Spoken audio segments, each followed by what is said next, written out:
Meaning of favoritism. Favoritism.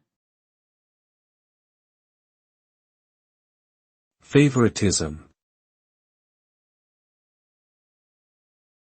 Favoritism. Favoritism. Favoritism refers to the practice of showing preferential treatment to a particular person or group, usually based on personal relationships rather than merit. This can lead to unfair advantages for the preferred individuals, while others may feel excluded or disadvantaged. It can create a toxic work or social environment, erode trust and respect, and ultimately harm productivity and morale.